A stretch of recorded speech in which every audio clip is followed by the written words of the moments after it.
Hello, ladies and gentlemen, and welcome to another episode of the Daily Friend Show. I'm your host, Nicholas Lorimer, and I apologize today if I have to turn off my camera suddenly. I've been afflicted by terrible nosebleeds the whole day, but hopefully that won't interrupt our recording today.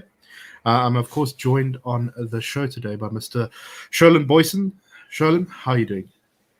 I'm doing good, Nick. It's just very cold in the Cape, but other than that, I'm doing well. That worries me because when it's cold for you guys, it usually means that you're sending it our way in a few days. So I hope that's not the case. But anyway, we're also joined, of course, by Mr. Terence Corrigan. Terence, how are you doing, sir? It's bloody cold. I've been running out of gas with my heater a lot recently, and if anyone saw me on the Big Daddy Liberty show on Sunday night, you'll see the consequences of that. I looked like more clothing than man, but anyway. All right, let's start with our first topic today, and this is a comment in an interview with between the Sunday Times and Panyaza Lesufi that came out over the weekend. Panyaza Lesufi was being interviewed about a variety of topics as he's just been elected chairman of the ANC in Gauteng. And one of the claims he made in this interview was that new Chief Justice Raymond Zondo of the Constitutional Court is in fact a beneficiary of cadre deployment. Lesufi said, quote, "He, Zondo, is a beneficiary of cadre deployment. It's the cadres of the ANC who sit at the Judicial Service Commission and who recommended he be Chief Justice. If cadre deployment is appropriately utilized, it's correct. It's only when it's abused." The DA was very upset by this, and they submitted a request through the Promotion of Access to Information Act to obtain the full minutes and other recordings of all meetings held by the ANC's cadre deployment committee since May 17th. The party said Lesufi's statement was a clear indication that he, as the ANC's presumptive premier candidate for Gauteng 2024, is hell-bent on continuing the ANC's corruption that has brought the provincial government to its knees. Lesufi hit back by saying effectively that the DA was also guilty of cadre deployment and mentioned an incident where allegedly a DA MEC in the Western Cape tried to prevent the appointment of a municipal official in George until there had been a decision on it from the DA's Federal Executive Council committee, rather. So, Terence, what do you make of this claim by Panyaza Lesufi that Judge Zondo is in fact a cadre, and does this justify cadre deployment? I used to think that South Africa was like a soap opera, but I think it's more closely representing a South Park episode. No, I mean, seriously, this is like words fail me. This is like being, caught by your spouse with a paid companion, and with your pants down and trying to say no, we just we like looking for my glasses or something. No, the Zondo Commission report is very clear. This are unconstitutional and illegal. Now, they said very much the same thing about Andre de Ruyter at one point. He's been cleared by the deployment committee. It's not a question of whether we can do this better. It's a question of this is illegal. It's like saying a little bit of murder is okay. If we just go murder the bad guys. No, actually, there's this whole like law thing. You're not supposed to murder people. You're not supposed to steal stuff. You're not supposed to do cadre deployment. Say it with me, folks. It's not that difficult. This is, it's, at least the characters in South Park have been like 9 years old for the last 25 years. Now this is a grown man. Grow up, people. But I think he has sort of given the game away. If we had sort of missed it with the president and with Minister Montashe, that they intend to carry on. And as for the DA seeking those minutes, I do remember that they also tried to get minutes from the time that president from Opposer was in the driver's seat of the Cadre deployment, or should we say, sitting on the deployment toilet. And what a coinky dink! They just hadn't bothered to keep any. Well, if you, like I say, it's like South Park. You got to suspend disbelief to actually enjoy it. I just imagine it'll become sort of a matter of principle that either you don't keep records, or you just lie and tell everyone you don't. But then again, I think it was also Gwede Montashe who said when we let Al Bashir slip out the country, from time to time court orders will be ignored. So folks, on the idiotic superhighway we go. What's Sholan, what's funny to me about this is how he's not really making clear what the value add of Cadre deployment here is. He's sort of implying that without the Cadre Deployment Committee, Raymond Zondo would never have been appointed to be Chief Justice. He's pretending like it's only because of Cadre deployment that we had Raymond Zondo here. But I mean, this just seems kind of ridiculous. It seems more like despite Cadre deployment, we got Raymond Zondo as the head of the judiciary. What do you make of this? Sure. Yeah, no, I absolutely agree with you, Nick. I think the deployment has been one of those things that has resulted in so many incompetent, incapable leaders being appointed in positions of power that they are not qualified for. And especially we see this in many of South Africa's state-owned enterprises. Everything from Transnet to Eskom has unfortunately been put under this burden of the ANC. For Lesufi to actually think that Cadre deployment should be held in some high regard in this instance is mind-boggling to me, because firstly, it just confirms that the ANC are literally trying to capture our justice system. Talk about undermining the reputation and legitimacy of the judiciary. This is incredible. Yeah, because if he thinks he's helping Zondo with a statement like this, he is not. Because that only a statement like that only undermines and makes us question the impartiality of Zondo or somebody like that, whether it's true or not. And I think in a time when we need to see many prosecutions being taken effectively and actually, executed properly, I think this is a rather concerning development, especially when these individuals think that Cadre deployment is something to be proud of. I'll go one step further. If you read the Zondo Commission report, they quote something that our esteemed president said, that Cadre deployment adds another filter of accountability. So, if you think that we are, up the smelly creek with no pedal, now wait until we've taken that filter away. I mean, it'll be chaos. Civilization will collapse. We'll have blackouts. I mean, load shedding, and, the water won't be safe to drink. No. Look, this is South Africa, people. Just reality check. This is South Africa, not a South Park episode. This is your life. You guys know. Yeah. And as it's just worth reiterating the basics, Cadre deployment, what is it? It's basically the ANC making deployments of its cadres into all state and as many private institutions as it can to sort of achieve the goals of the National Democratic Revolution. So it is about assuming control over society, and it is about putting politics before competence. And for a long time, we have seen the exact results of that, and it is a disaster. And thankfully, Judge Raymond Zondo, regardless of whether he is a cadre or not, has pointed this out in his report that has been finalized by the Zondo Commission, which I think is a very good thing. Yeah, I see one of our viewers that says South Park 2, Cartman said, respect my authority. Oh, no. Yeah. Cartman, Beck, Taylor, there is some crossover there, unfortunately. But anyway, all right. The ANC has now said, in just sort of in response to this, also that they are going to be reviewing their cadre deployment policy after Zondo has found the party has contributed to state capture.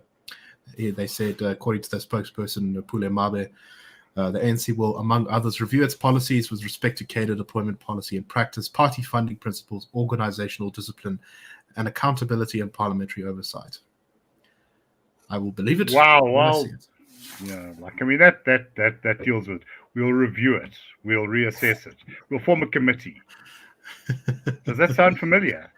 We'll have a war room. I mean, we'll do a real war room like we did with load shedding about 7 years ago. Yeah, that war room has been awfully quiet recently, I must say. Anyway, so we go on now to our second topic. And this is about the country of Sri Lanka, which has been in the news a lot recently. So Sri Lanka's president fled, I believe, either earlier today or yesterday from the country after promising that he would resign today as president. Sri Lankan presidents are immune from prosecution. In fact, he had been the defense minister beforehand, before he was elected as president, and he was actually under investigation for corruption, and his election as president suspended this investigation. So it's very possible that he fled the country specifically to avoid any legal prosecution. This is according to a statement by the Sri Lankan Air Force, who said they flew him out to the Maldives on an Air Force jet. This has, of course, caused outrage in Sri Lanka, where many people are protesting the absolute economic collapse that has gripped the country over the past couple of months, where there's been shortages of basically everything, but especially food and fuel. Recently, protesters stormed many important government buildings and occupied them, demanding that the entire government resign. The slogan of the protesters has been "Go home," is what they've been chanting. Many are outraged that he managed to escape the country without having to pay for any of the things that they said he did wrong. A 25-year-old demonstrator who was interviewed by the Associated Press said, "The president ruined this country and stole our money, and it's outrageous that he managed to escape."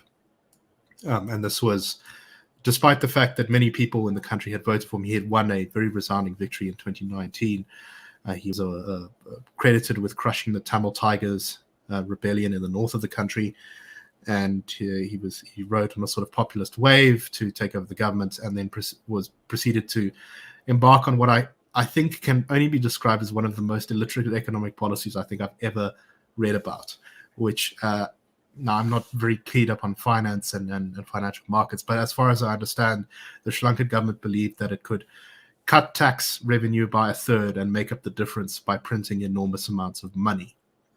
Well, as it turns out, it couldn't. And this, coupled with downturns driven by to its tourism industry, driven by the COVID-19 pandemic, as well as massive loans taken from China, which the Chinese refused to restructure, resulted in this terrible economic collapse. Now, so Sri Lanka has a president and a prime minister, both of which are important government figures. The prime minister is now the acting president, and his compound is currently under attack by the protesters, some of whom I think have forced their way in. So total chaos in the country. Terence, let me start with you again. What do you make of this whole mess? It was bubbling for a while, and then all of a sudden Sri Lanka went from a country that was sort of emerging as a kind of stable, getting towards middle-class country into just total anarchy. Well, various things. I think, first of all, there was the protester who said he stole all the money and wrecked the country and whatever. He was talking about the Sri Lankan guy, not Jacob Zuma, presumably. Just okay. All right. And you know, he got flown out without paying for his crime, but did he pay for that Air Force flight that took him into... I mean, this is a whole new level of dysfunction where the Air Force takes you into exile. Usually you've got to play back operators to do it for you, you know. Sri Lanka, I think, has had a very, very tortured history. Part of it was playing identity politics in the early period, where, you know, political entrepreneurs thought, well, they can stir the pot a bit, to put themselves on top, and then it'll just fade off. But you create an incentive, and people will follow it. Corruption, of course, very very much a South African problem, and then this belief in this belief in the silver bullet solution, whether it's China that's going to come and bail you out. Rhetoric we hear in South Africa too. You discover actually the Chinese, despite being communists, are bloody hard ass businessmen, and like when you don't pay, they take your port, and you kind of end up looking a bit stupid, and then the fiscal voodoo economics. Well, let's borrow and try and print our way out of it. I suppose when you're the American Federal Reserve, you can do that because the dollar has a certain status. When you're Sri Lanka, to be honest, I can't think offhand what their currency is, or whether when you're using the rand, that prospect is not so great. I mean, we saw it to our neighbor one step to the north. They also tried to print their way out of trouble and ended up having to adopt the dollar and the rand as their local currencies. So sometimes you have to deal with the pain that is in front of you and not pretend that that's in everyone's imagination, and we can structure reality just to suit us. I feel very very sorry, as you say. Sri Lanka had a growing tourist industry. It seemed to be making progress on the whole on the insurgency. Now it's kind of back to square one. Sholan, what lessons do you think we can draw from this whole thing? I see in the comments, David says that the Sri Lankan protesters, rather than burning down everything and looting everything, targeted the government and have, it seems, very close to have brought it down. What lessons can we learn from the mistakes they made, and what lessons can we learn from the actions that its people took? Yeah, no, absolutely. I definitely think that this is a concerning example that many countries across the world should be taking note of, especially because we see that, one of the root causes for the situation was, firstly, corruption, mismanagement, something that we in South Africa are way too fond with, and as supposedly being normalized in this country because it occurs constantly and without any sort of accountability.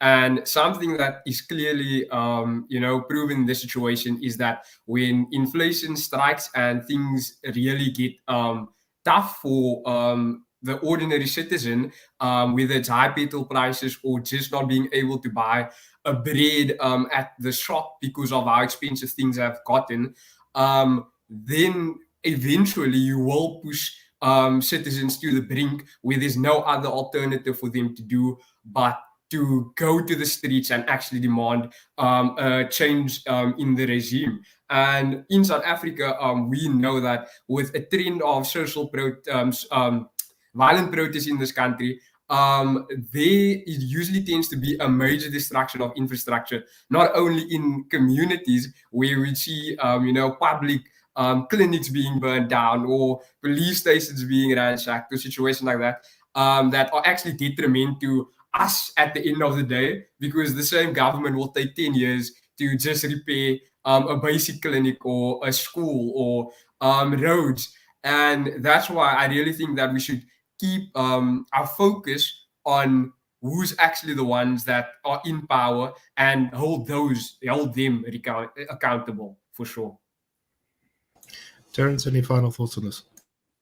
Well, no, just on the delays in repairing a clinic, following the president's logic, if we get rid of cadre deployment, it's going to be 20 years of waiting to get them. Careful.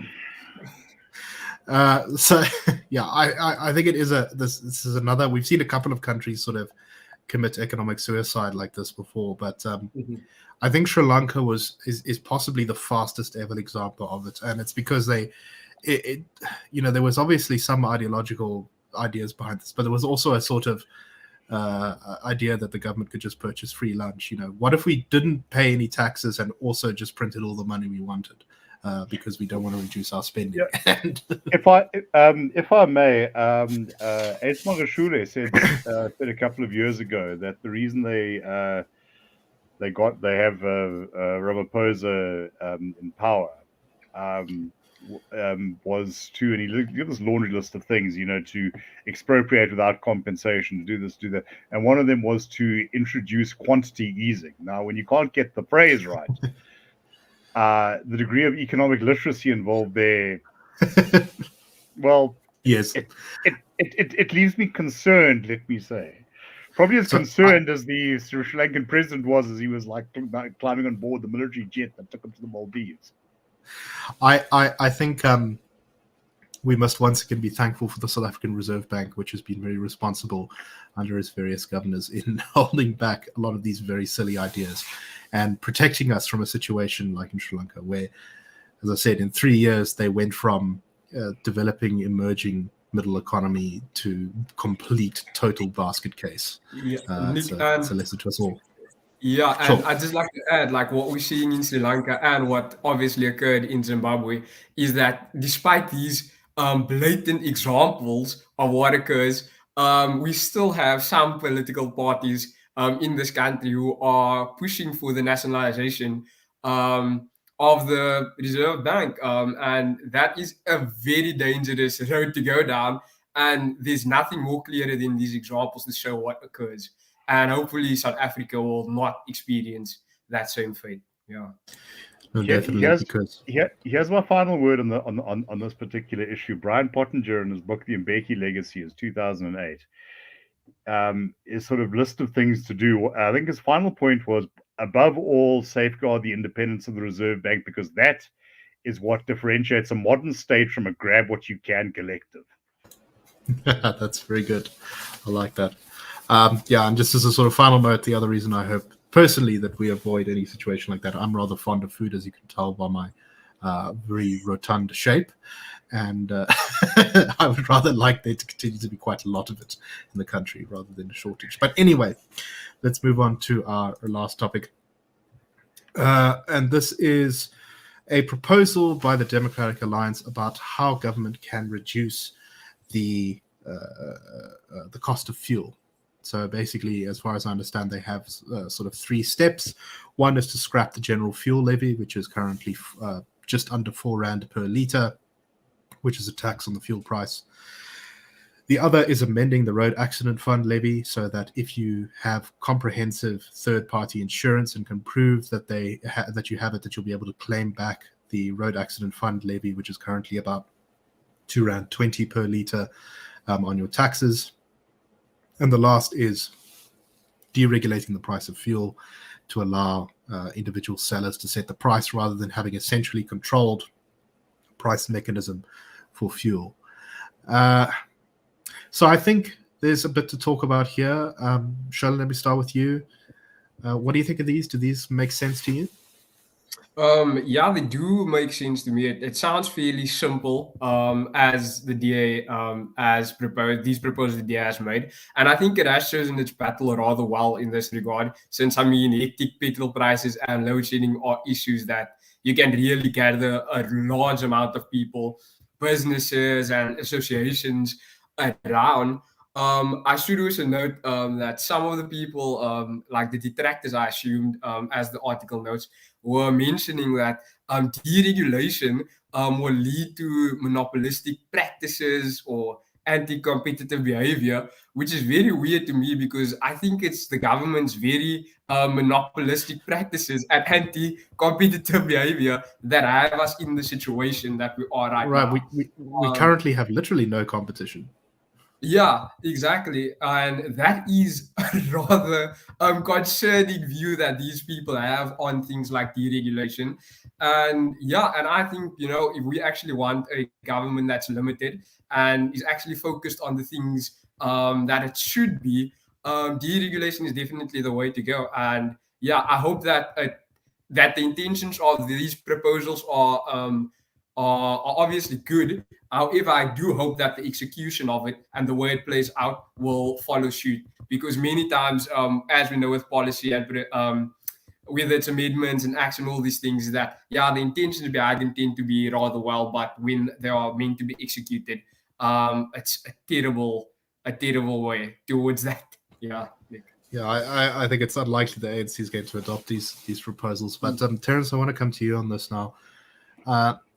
Quite a few economists and even some who often sort of agree with our view of things, our classical liberal perspective, will say that the fuel levy in particular is actually not such a bad tax. They say that this is a tax that only affects the people who actually use it. It's not like sort of income tax or something like that.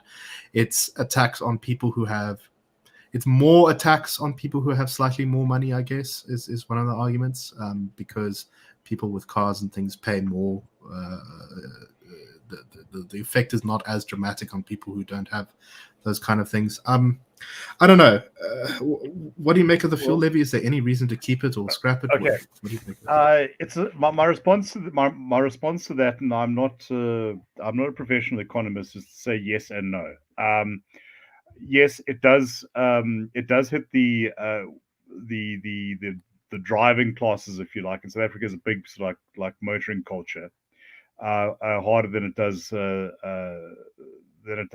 say the poorer parts of society. But remember something else: the way that South Africa's cities in particular are designed, there's huge spatial distances, which means that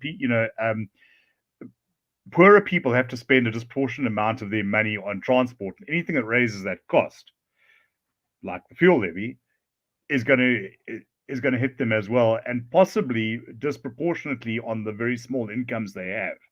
So one has to be careful about that, and I think that's something that would need to be very, very carefully considered.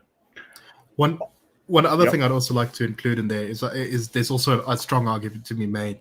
In a perfect world, yes, we'd cut this, but how are we going to make up the shortfall? Because Sri Lanka, they also cut a lot of taxes. And okay. Look, this is where I think that if I can turn my spleen on the DA, because I spread my spleen evenly. I think that the price of fuel is something immediate, and it's something politically useful and whatever. And I get that it's a political party, ergo you want to do the political stuff. Question is though, this is a major money spinner for the state. That's the social grants and whatever. And the DA has the aspiration to be part of a government in the not too distant future. And I think that over the last year or so, it's in a position now that it probably just hasn't been, since 1994, where it looks like a real shot at that, coalition or whatever, but still. Now, then you get saddled with a not considerable burden of making the state run and keeping those entitlements going. Because despite the caricature, the DA is not going to, cancel everyone's social grants. In fact, I think if you put a couple of its senior people on the spot, they'll say, no, it's going to be better under us. More. I think it's going to come from somewhere.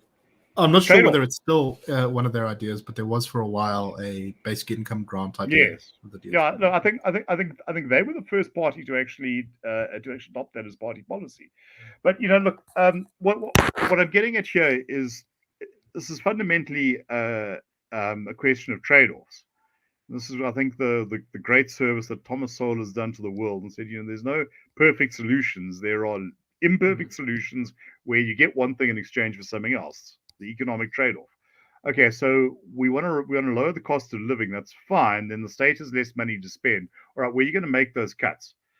There's not a huge amount on the obvious easy stuff like the military. And I think personally, I think it's unconscionable to be involved with the sort of peacekeeping operations we are if you're not going to equip those guys properly. But what else? You're going to cut education.